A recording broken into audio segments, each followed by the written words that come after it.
Et oui, le face-à-face aujourd'hui, c'est avec Hervé Juvin, député européen RN et conseiller régional Pays de la Loire, pour parler de votre livre Chez nous, pour en finir avec une économie totalitaire aux éditions de la Nouvelle Librairie. Bonjour Hervé Juvin. Bonjour.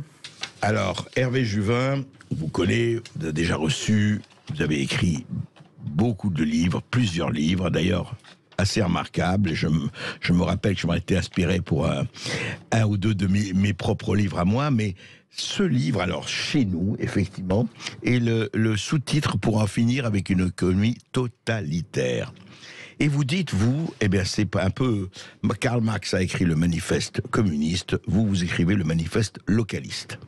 Alors, que veut dire aujourd'hui, effectivement, c'était René Dubos qui disait « penser globalement, agir localement ». Mais qu'est-ce que ça veut dire aujourd'hui, ou quand même si on sait que la mondialisation heureuse n'est qu'un slogan, on le sait depuis longtemps, mais quand même, le monde est un, localisation très bien, localisme très bien, mais comment ? Le monde est un, cher André Berkoff. Allez le dire aux Russes, allez le dire aux Ukrainiens, allez le dire à quelques autres. Je pense que nous pourrons y revenir. Le localisme, c'est très simple. Depuis Hegel, l'histoire, la flèche du temps, a effacé la géographie, les territoires et l'espace. Et je pense que nous sommes en train de vivre la grande revanche de la géographie et du territoire. La géographie, ça compte, le territoire, ça compte. Je le dirais avec trois formules. D'abord, nous n'en avons pas fini avec la terre qui est sous nos pieds. Et ceux qui croient être des hommes hors sol, ayant des résidences dans tous les Hilton de la terre, puisque vous aimez bien citer les chansons, je crains que l'atterrissage pour eux ne soit très difficile. Ensuite, ce qu'il y a de plus universel... Les nomades, vous parlez des nomades. Je parle des nomades oui. de luxe et de l'élite mondialisée, de l'archipel des grandes villes dont Madame Hidalgo se gargarise, qui veut dire qu'on n'est plus français, on est parisien, londonien, etc. Je crains que l'atterrissage ne soit très vite, ne soit très dur pour ceux qui oublient leur lien au territoire. Le deuxième point, c'est que ce qu'il y a de plus universel, c'est l'attachement à son territoire, et je dirais à la terre où on est né. Partout dans le monde, la majorité des hommes et des femmes aspirent à vivre et travailler au pays. Puis enfin, être bien chez soi, ça ne se mesure pas. C'est pas dans le calcul économique. Mais pouvoir dire chez nous, en toute confiance, en toute assurance, dans un environnement sain et vivant, c'est probablement la plus grande richesse de la plupart des hommes qui vivent sur cette planète. C'est en tout cas, à mon sens, la plus grande richesse de la majorité des Français. Être un Français bien en France.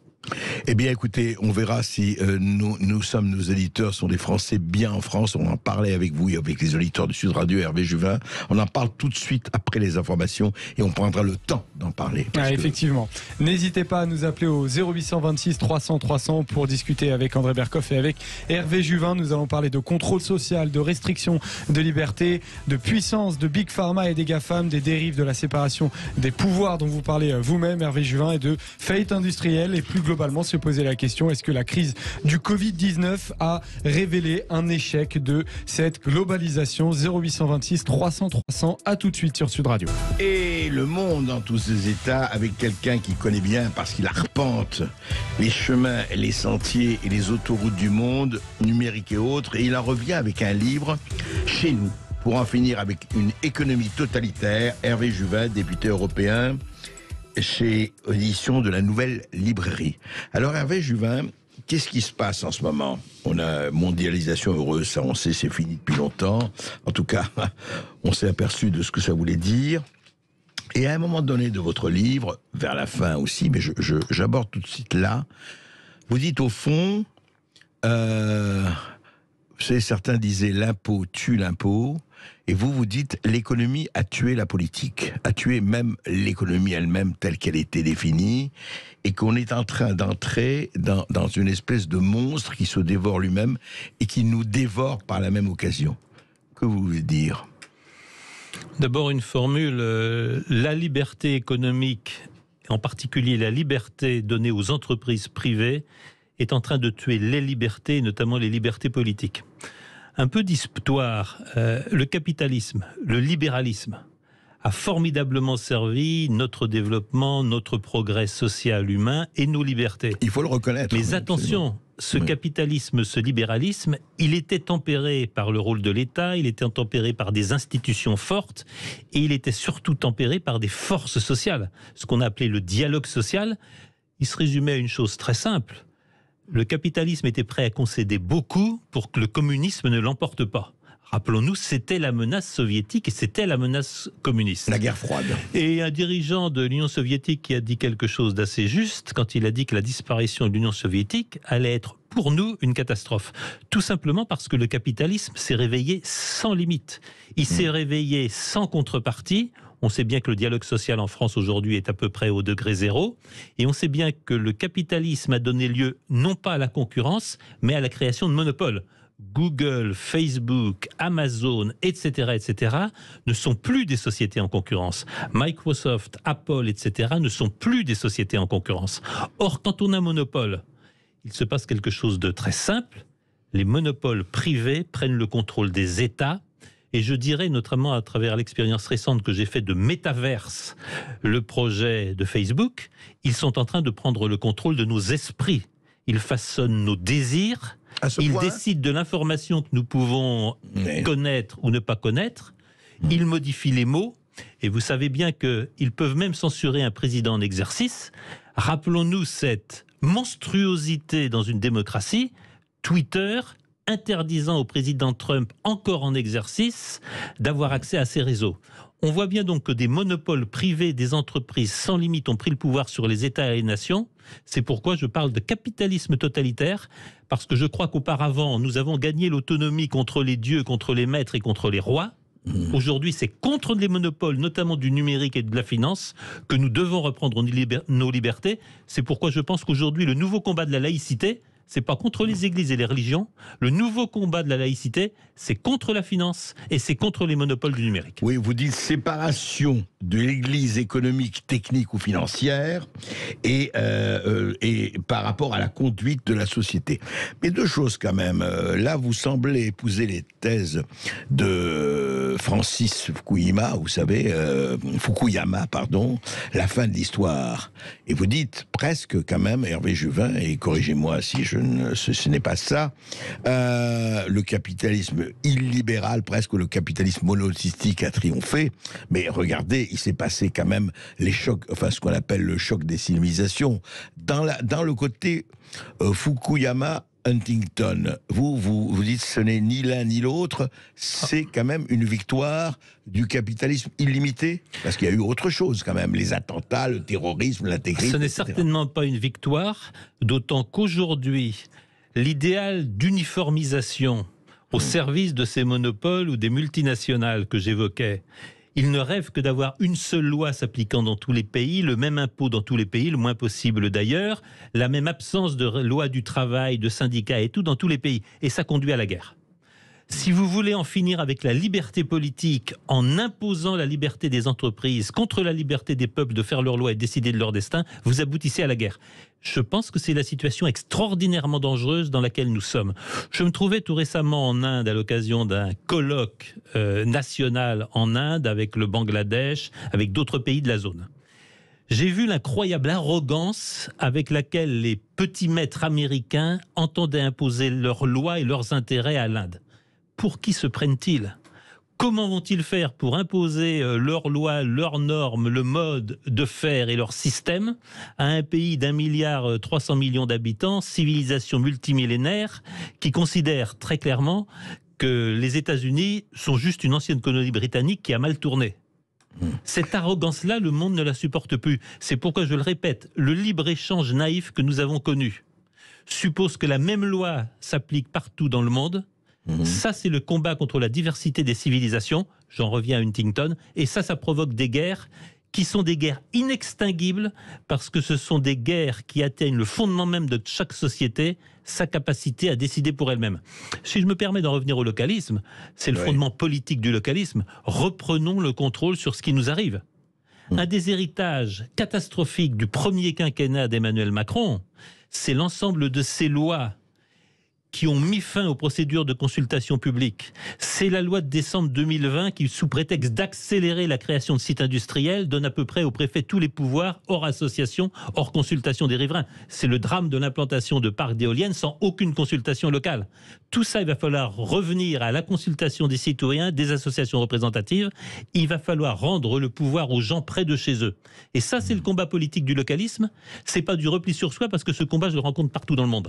Les Indiens ont envie, et les gens du Tamil Nadu comme les gens du Kerala ont envie de savoir ce qui se passe chez eux et d'en décider. Et les gens des provinces chinoises, comme les gens de l'Ukraine ou comme les gens des pays de l'Est européen, ont envie d'être consultés sur ce qui se passe chez eux et d'avoir place à la décision. C'est ce qui s'appelle la liberté politique et c'est tout simplement ce qui s'appelle la démocratie. Mais vous n'allez pas me dire que vous allez ressusciter ce référendum caché, ce référendum qu'on ne saurait voir depuis 2005. André Berkoff, ça mérite d'être cité dans les perles dont vous faites état. Enfin, tout se passe dans l'Union européenne, je peux vous en parler, oui. Comme si le référendum, c'était l'enfer de la démocratie. Très clairement, nous en arrivons à une démocratie dont des juges, dont des magistrats, dont des cours, des commissions, des experts, des ONG décident. Tout le monde en décide, mais surtout pas le suffrage universel. Et on voit bien d'ailleurs à l'occasion du très récent scrutin de ces élections législatives, les appels d'Emmanuel Macron, les appels de Madame Borde et de quelques autres, enfin, le suffrage universel n'est pas très démocratique quand il ne vote pas pour les élites en place. On assiste à un mécanisme absolument extraordinaire qui fait que le référendum du temps du général de Gaulle, dans combien de démocraties, passait pour la pierre la plus solide de l'ordre constitutionnel et de l'ordre démocratique national. Vous avez observé bien que dans l'Union européenne, référendum c'est interdit, référendum c'est tabou, et référendum c'est une menace contre l'élite qui a pris le pouvoir contre le peuple. Alors Hervé Juvin, vous parlez du localisme, revenons à ça, c'est très intéressant, vous en parlez beaucoup dans votre livre, et je renvoie à votre livre, que vous savez, nous quand nous recevons quelqu'un, c'est que nous avons aimé son livre, et donc nous le recommandons, c'est un livre important, à la fois par la taille et évidemment par le contenu. Mais comment faire justement? Parce qu'il y a une synergie. Le localisme, c'est très bien, mais ce n'est pas vous à qui j'apprendrai et j'en dirai que la France désindustrialisée, la France qui a tout délégué, son Doliprane à la Chine ou son paracétamol, etc., etc. Enfin, tout ce qu'on pourrait dire, et vous y étiez en Chine il n'y a pas longtemps.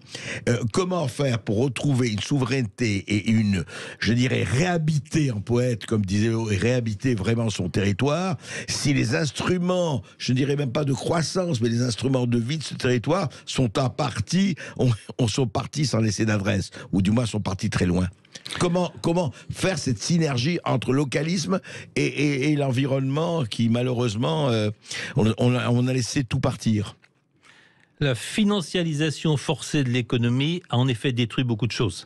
Elle a détruit la politique d'aménagement du territoire, politique volontariste, qui n'est pas étrangère aux 30 Glorieuses et au bonheur français des années 70. Oui. On a détruit la majorité des outils industriels qui étaient des priorités stratégiques. Quand j'entends Lawrence Summers, qui a été le conseiller économique de Barack Obama, le président d'Harvard, etc., un des économistes les plus en vue aux États-Unis, dire, je le cite, oui. Comment se fait-il que la première puissance économique du monde, les États-Unis, est incapable de produire elle-même les masques, les respirateurs et les vaccins dont nous avons besoin?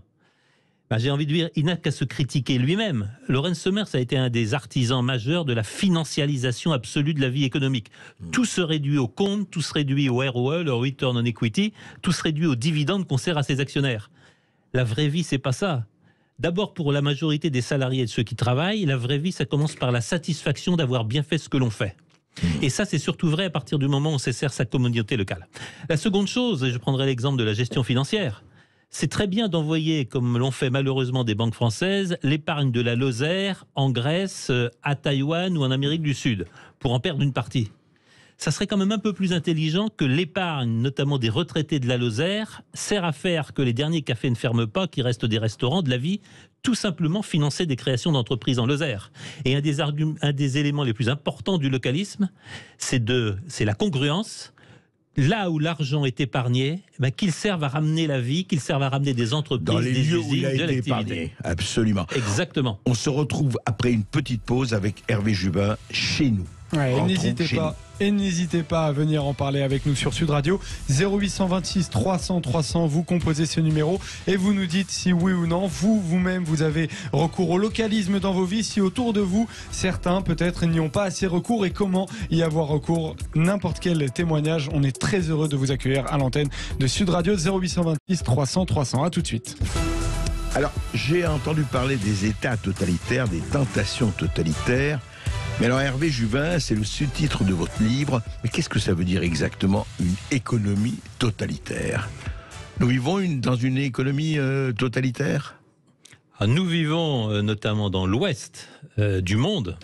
Nous vivons dans une économie dans l'Occident. Nous vivons dans des économies et des sociétés sur lesquelles deux grandes entreprises privées ont pris le pouvoir. J'en prendrai simplement un exemple que je cite dans ce livre. C'est la déclaration d'Elon Musk en réponse à un internaute qui lui dit « C'est pas très bien ce que tu as fait en renversant un président en exercice, Evo Morales Bolivie ». Elon Musk dit « S'il s'agit du lithium, il faut y habituer, nous renverserons qui nous voulons ». Ça veut dire très clairement que les intérêts de Tesla, ça veut dire très clairement que les intérêts du Tesla justifient et légitiment des coups d'État, probablement avec l'aide de tel ou tel service américain, mais aussi de mercenaires et de sociétés privées de sécurité. C'est ce à quoi on assiste notamment en Afrique, avec l'appropriation totalement illégale des ressources du Congo. Le Congo, ça devrait être un des pays les plus riches du monde et c'est juste un enfer pour ses habitants, tout simplement parce que les monopoles qui exploitent son sous-sol n'ont aucun intérêt à ce qu'il y ait un État organisé, une nation organisée. Mais Hervé Juvin, pardon, mais ça c'est vrai depuis des siècles. Vous le savez très bien. Je veux dire, toutes les guerres ont été faites pour s'emparer des richesses, qu'elles soient minières ou pétrolières ou autres de tous les continents. Ça, c'est pas nouveau. Vous avez un fait nouveau, c'est que jusqu'ici, c'était des États qui se faisaient les guerres. Aujourd'hui, nous avons très clairement des entreprises privées qui ont les moyens de déposséder des dirigeants, de supprimer la démocratie et de prendre le contrôle des États. Ils sont sur les États, au-dessus des États. Le phénomène technique, et désolé d'être un tout petit peu précis pour une minute, le phénomène technique, c'est que dans l'économie digitale, numérique, on n'a plus de rendement décroissant. Vous construisez un prototype de voiture, la première voiture va vous coûter une fortune. Et puis c'est ce qu'on appelle l'industrialisation, chaque voiture va vous coûter de moins en moins cher jusqu'à peut-être 500 000. Et là, ça devient trop compliqué. Et les prix commencent à augmenter pour chaque voiture supplémentaire produite, on est rentré dans les rendements décroissants. Facebook, Amazon ne connaissent pas ça. Chaque fois qu'ils ont un nouveau client, chaque fois qu'ils amassent des nouvelles données sur un client, ils gagnent davantage d'argent. Ils sont dans une économie de rendement croissant illimité. Ça veut dire que l'économie numérique sans intervention de l'État ne va produire que des monopoles. Et ça veut dire que chacune de ces entreprises est destinée, pour être clair, à dominer le monde parce qu'elle ne trouve aucune limite au rendement croissant du capital investi. Ça s'arrête comment? Ça s'arrête tout simplement par décision des États ou des nations. On l'a vu dans le passé, quand par exemple, le juge américain a cassé en plusieurs morceaux ITT ou des entreprises pétrolières qui devenaient trop puissantes. Les antimonopoles, les antitrust. Comme le demandait Elisabeth Warren, comme le demandent un certain nombre de députés et de magistrats français, il faut mettre fin aux monopoles parce qu'ils vont emporter nos démocraties, ils disposent de nos gouvernements et de nos libertés. Et c'est une situation qui, je le répète, appelle une nouvelle laïcité. Nous devons en finir avec le pouvoir indu des sociétés privées sur le politique. Oui, vous le dites carrément, d'ailleurs vous le dites dans votre livre, aujourd'hui, il y a des entreprises, on le sait, qui sont beaucoup plus importantes, puissantes, que ce soit matériellement ou du point de vue du pouvoir, que énormément d'États, même que la majorité des États, sinon la totalité. Vous avez aussi des individus. Il y a un phénomène auquel nous sommes peu sensibles en France. Il est beaucoup plus débattu dans d'autres pays, notamment aux États-Unis. C'est le pouvoir inouï que donne à un certain nombre de milliardaires leur fortune privée. Nous avons tous entendu George Soros dire « Je dispose de plusieurs dizaines de milliards de dollars à titre personnel et je vais les employer pour déstabiliser les États qui ne me plaisent pas. » Quel est le droit d'un individu, aussi talentueux ou génial soit-il en finance? Quel est le droit d'un individu à dire il y a des États qui ne me plaisent pas, il y a des sociétés qui ne me plaisent pas, je vais les renverser? On ne se rend pas compte en France du pouvoir que donnent ces centaines de millions et quelquefois ces milliards de dollars aux mains de personnes privées. Et ça aussi, c'est un problème qu'il faudra affronter parce que quand il n'y a plus de frontières, quand les institutions et les pouvoirs politiques sont faibles, ces individus disposent d'une puissance quasiment sans limite sur nos démocraties. Oui, mais alors Hervé Juvin, vous avez là une contradiction, c'est intéressant parce que vous avez un double piège. Pour répondre à ces gens, dont vous parlez, ces milliardaires ou ces multimilliardaires, certains, parce qu'il y en a certains qui n'exercent pas de pouvoir politique, d'autres oui. Mais s'il n'y a qu'un gouvernement mondial qui pourrait répondre à ces gens-là, comment les arrêter? Parce que si vous les arrêtez, mettons, dans tel pays, bah, ils vont se retrouver dans un autre pays. Jusqu'ici, c'était les frontières qui les arrêtaient. Jusqu'ici, c'était les frontières, c'était les dispositions traditionnelles qui fait que, par exemple, des fondations, des ONG, des associations financées de l'étranger étaient étroitement surveillées et limitées dans leurs opérations.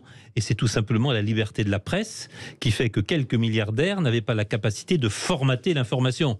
Or, nous voyons bien, y compris à travers ce qui se passe en Ukraine et le torrent de propagande américaine qui se déverse sur l'Europe, nous voyons bien que la liberté de la presse n'est plus qu'un vieux souvenir. Nous voyons bien que l'argent achète tout, dispose de l'opinion, dispose de l'information et quelque part est en train de disposer, j'y reviens, de nos démocraties. Le localisme est une réponse à ça. Que nous sachions ce qui se passe chez nous, et surtout que nous reprenions les manettes sur ce qui se passe chez nous. Chez nous, c'est pas nécessairement local au sens du village, du quartier ou de la petite ville. Chez nous, c'est aussi la France. Et j'ajouterais, chez nous, c'est aussi l'Europe. Qu'en Europe, nous décidions, pour ce qui est au niveau européen, de ce qui nous concerne. Donc, ce que vous dites, c'est que la solution, elle est politique. La solution est totalement politique. Je crois d'ailleurs que les élections récentes l'ont marqué. Ça va être, et c'est déjà, le grand retour du politique. Je pense que les peuples européens, et notamment les Français, qui sont l'un des peuples les plus politiques de la Terre, n'acceptent pas la dépossession. La phrase la plus stupide que j'ai encore entendue tout récemment, c'est « il n'y a pas d'alternative ». S'il y a politique, c'est qu'il y a alternative. S'il n'y a pas d'alternative, il suffit de mettre un gouvernement d'algorithmes et ça marchera tout seul. C'est d'ailleurs le rêve des gourous de la Silicon Valley et de quelques autres. Oui, eh bien écoutez, nous allons en parler et prendre vraiment le temps d'en parler avec les auditeurs de Sud Radio. À tout de suite, après cette petite pause. Le face-à-face continue. André Berkoff reçoit Hervé Juvin, député européen RN et conseiller régional Pays de la Loire. Régional, c'est important car nous parlons ensemble de localisme. Et n'hésitez pas à venir en parler avec André Berkoff et Hervé Juvin au 0826 300 300. Hervé Juvin, vous avez écrit ce livre « Chez nous, pour en finir avec une économie totalitaire ». C'est aux éditions de la Nouvelle Librairie. Eh bien, nous attendons le premier auditeur. Effectivement, le premier auditeur donc, qui nous a appelé au 0826 300 300. Et ce premier auditeur souhaite vous interpeller, Hervé Juvin, sur la question comment justement sortir de ce pouvoir des emprises des multinationales avec Vincent de La Rochelle. Bonjour Vincent. Oui. Bonjour Monsieur Juvin, bonjour. Monsieur Berkoff. Bonjour. J'avoue que je suis très ému d'ailleurs de pouvoir intervenir et tellement heureux d'écouter Monsieur Berkoff régulièrement que je trouve assez extraordinaire. Merci. Alors, donc, bon, à vrai dire, ce que j'avais à évoquer vient finalement peut-être tomber un peu à plat parce que ça correspond exactement à ce que vous exprimez. Moi, il y a des années que j'ai constaté que malheureusement le pouvoir de nos pays, le pouvoir des dirigeants, le pouvoir financier, ceux qui dirigent nos banques et nos dirigeants et nos gouvernants, ce sont les multinationales. C'est-à-dire que de tout temps, effectivement, donc la finance a gouverné le monde, l'argent a gouverné le monde. Il a gouverné finalement d'abord peut-être les États. Moi, c'était la conscience que j'avais quand j'ai commencé ma carrière, où j'avais constaté notamment chaque année que la loi de finances... Quoi, excusez-moi, vous faites... Moi, j'étais avocat en droit fiscal. D'accord. Mais bon, j'ai 65 ans, j'ai commencé un peu à faiblir dans mon activité. Mais c'est vrai que j'avais remarqué déjà, donc je le disais, que les lois de finances chaque année venait démontrer qu'on avait oublié la logique, l'objectif économique et social pour passer dans une logique uniquement budgétaire et financière. Et la mondialisation est venue, j'ai l'impression, renforcer cela. Voilà, je veux pas... Hervé Juvin, alors le pouvoir des multinationales, effectivement... D'abord, monsieur, vous établissez un constat extrêmement juste. Je vais y apporter un élément technique. Ça a été la grande réforme de la comptabilité intervenue au début des années 2000. Auparavant, la comptabilité des entreprises se faisait à valeur historique. Et la comptabilité, elle servait aussi bien aux clients, aux fournisseurs qu'aux financiers. Et on est passé à une réforme entièrement dictée depuis les États-Unis qui fait que le seul public de l'entreprise, la comptabilité n'est orientée que vers les marchés financiers. C'est ça. Et je pense que c'est notamment à partir de cette époque qu'on a une accélération de la financiarisation des entreprises. En gros, vous avez nombre de dirigeants d'entreprises que j'ai côtoyés qui ne savent pas très bien ce que produit leur entreprise. Ils s'en soucient d'abord pas beaucoup. Ils se soucient uniquement du compte de résultat et du dividende qu'ils vont pouvoir distribuer leurs actionnaires. C'est très grave parce que c'est l'origine de ce que vous dites. Dans l'entreprise, le territoire n'a plus sa place. Je m'inscrirai un peu en faux avec la première partie de votre réponse. J'ai passé une grande partie de ma vie dans les entreprises coopératives. Ce que j'ai observé, c'est que jusque dans les années 2000, elles n'étaient pas très soucieuses du résultat financier. Il ne fallait pas perdre de l'argent, mais à partir du moment où on payait bien ses salariés, à partir du moment où les sociétaires, les coopérateurs étaient contents, à partir du moment où le territoire où on était implanté allait bien, la coopérative allait bien. Mais ce n'est que chez les coopératives, et puis, ça. On a vu, et dans les mutuelles. Et puis on a vu dans les années 2000, cette perversion des coopératives, elles se sont introduites en bourse, le Crédit Agricole, le groupe Banque Populaire, etc. Et d'un seul coup, les marchés financiers ont pris le pouvoir, et même les coopératives les plus locales, leur seul objectif, ça a été de faire du résultat financier. On a en quelque sorte une perversion du modèle économique, parce que l'entreprise est d'abord là pour servir un territoire, pour servir une population, pour faire de bons produits, assurer de bons services, et s'il y a un résultat financier, c'est très bien. J'ai envie de dire qu'on a mis la charrue avant les bœufs, d'abord le résultat financier, ensuite l'empreinte territoriale. Est-ce que vous dites date il y a 20 ans, à peu près une vingtaine d'années, vous diriez? Ça a commencé évidemment avec l'ouverture des marchés financiers et à la globalisation dans les années 80 et 90, avec cette aberration à l'Union européenne qui a été d'imposer la liberté totale des mouvements de capitaux à l'intérieur mais aussi à l'extérieur de l'Union. Ça, c'est l'acte unique et ça, c'est le traité de Maastricht. Ensuite, ça a été les années 2000 avec cette réforme de la comptabilité des entreprises qui est passée presque inaperçue et qui a des conséquences absolument dramatiques. Je vais vous donner un exemple. Dans un cabinet de conseil que je fréquentais, il a fallu faire l'évaluation immobilière de tous les bureaux de poste comme si la Poste devait vendre le lendemain ses bureaux. Il a fallu faire l'évaluation de l'emprise en hectares de la SNCF. Ça fait la fortune des cabinets de conseil. À quoi ça sert? J'ai toujours pas très bien compris. Ah oui, comme si la SNCF comme allait si être vendue. Exactement. Ouais. Merci beaucoup, Vincent, Joseph. de nous avoir appelés. C'est moi qui vous remercie. Merci beaucoup. Et n'hésitez pas à nous rappeler au 0826 300 300, comme vient de le faire Guillaume de Carcassonne. Bonjour Guillaume. Oui, bonjour Guillaume. Oui, bonjour tout le monde, bonjour André Berkoff, bonjour Monsieur Juvin. Bonjour. On vous écoute, Guillaume. Eh ben moi je devais juste vous apporter ma petite expérience en tant que professionnel de la restauration. J'ai une petite entreprise dans la restauration rapide. Oui. Et pour la préciser, je fais des sushis, donc, et j'ai la particularité de les faire avec du riz qui pousse chez nous à 10 km, ici donc à 10 km de Carcassonne. Et alors je l'ai fait d'abord dans une éthique plus environnementale, parce que je trouvais aberrant de faire venir du riz d'Italie ou du Japon, alors qu'il y en avait qui poussaient ici, donc ça fonctionne très bien. Et c'est pour ça que moi, le localisme, évidemment, je le vante tous les jours. Et c'est vrai que depuis le Covid, je me suis rendu compte que c'était bien plus qu'une affaire environnementale, c'était presque vital, parce qu'il y a énormément de produits qui ont été en rupture, et plus on commande loin, plus c'est difficile de les faire venir. Donc maintenant, ma nouvelle approche, c'est d'utiliser un maximum de produits d'ici, surtout que ça plaît beaucoup, c'est meilleur à la santé, et voilà, pour moi il y a tout à gagner avec le local. C'est intéressant, d'ailleurs on n'a pas parlé du Covid, vous en parlez beaucoup dans votre livre. De quoi Covid a été le nom de ce point de vue de l'économie, Hervé Juvin. C'est qu'en tout cas, le printemps merveilleux qu'ont passé un certain nombre de gens probablement privilégiés à la campagne a donné beaucoup d'idées, parce que je sais qu'un peu partout en France, on voit par dizaines de milliers des gens qui étaient confinés dans les grandes métropoles, choisir d'avoir une source, un jardin, un verger, des arbres fruitiers, et en gros redécouvrir les charmes d'un territoire. Mais je suis très intéressé par votre intervention, monsieur de Carcassonne.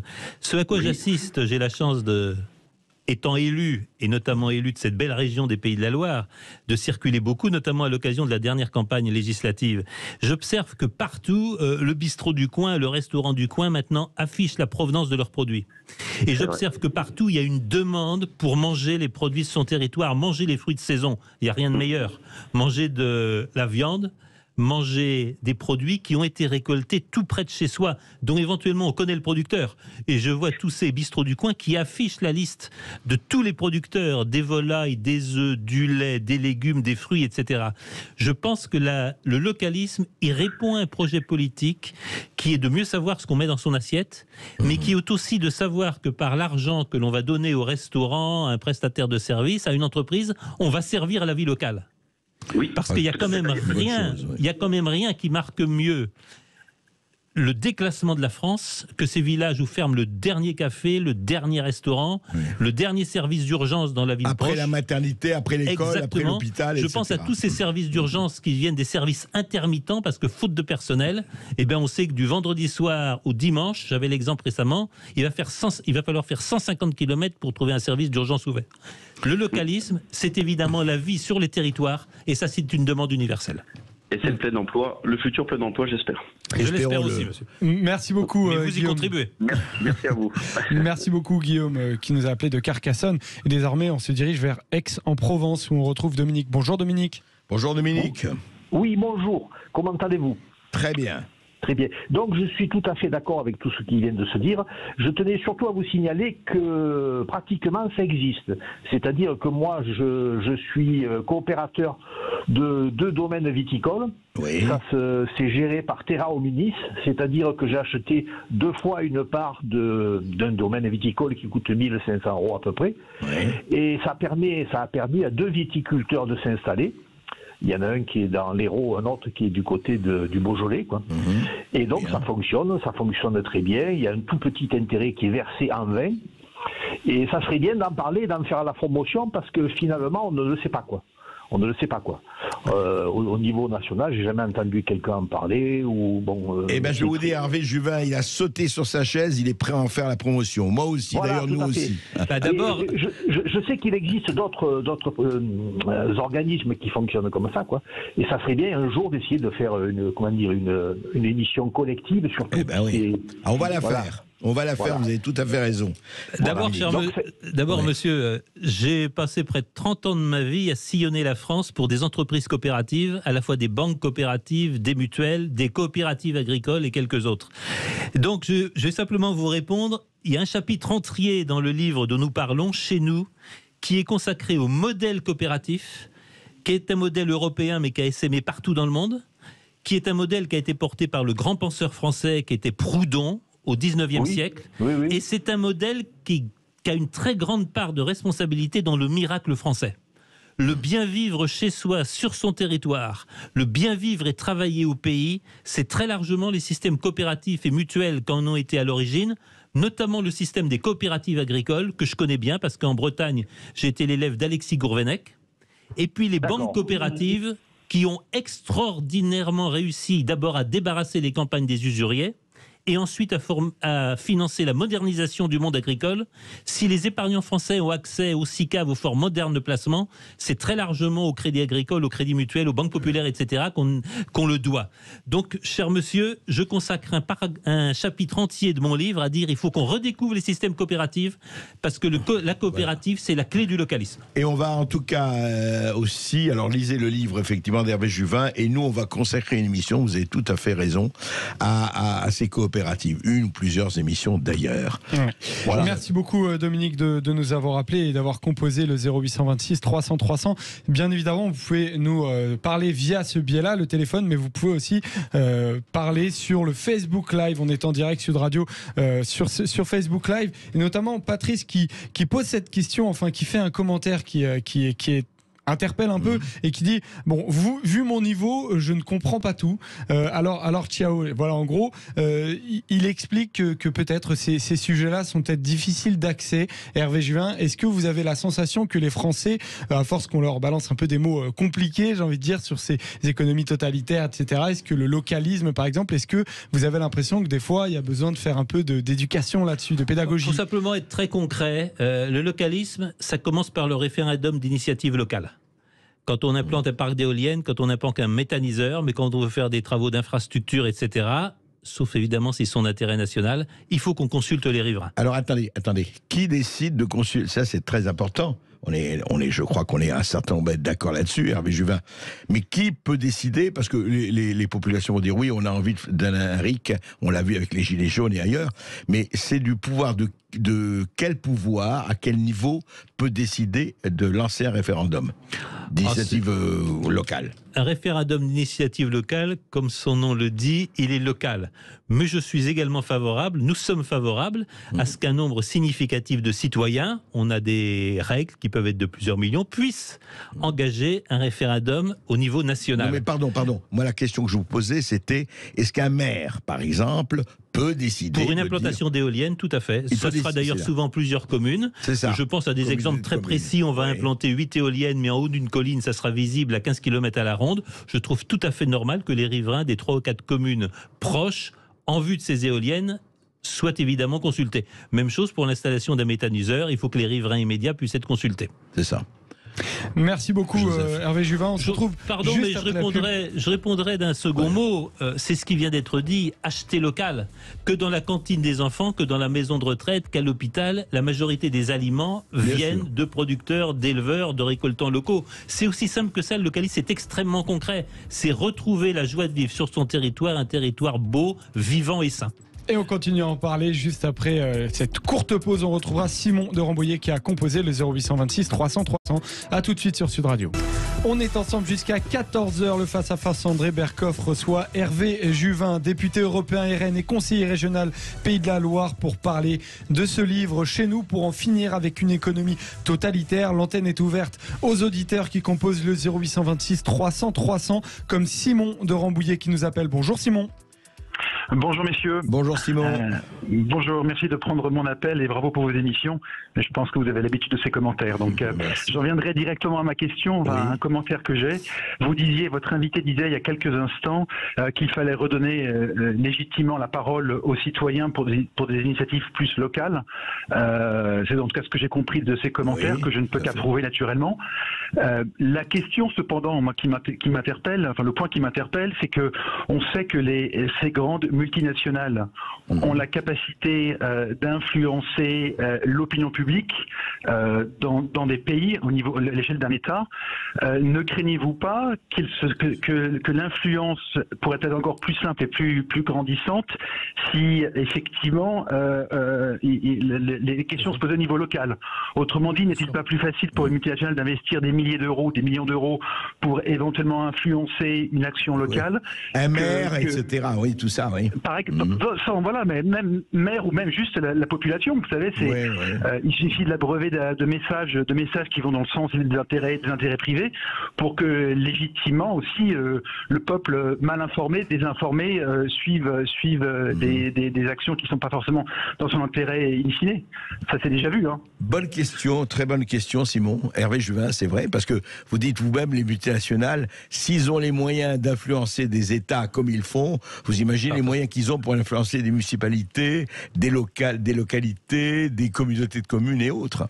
La question est totalement justifiée, monsieur, et je vous en remercie. Évidemment, il n'y a pas de sésame, ouvre-toi, du bonheur chez soi.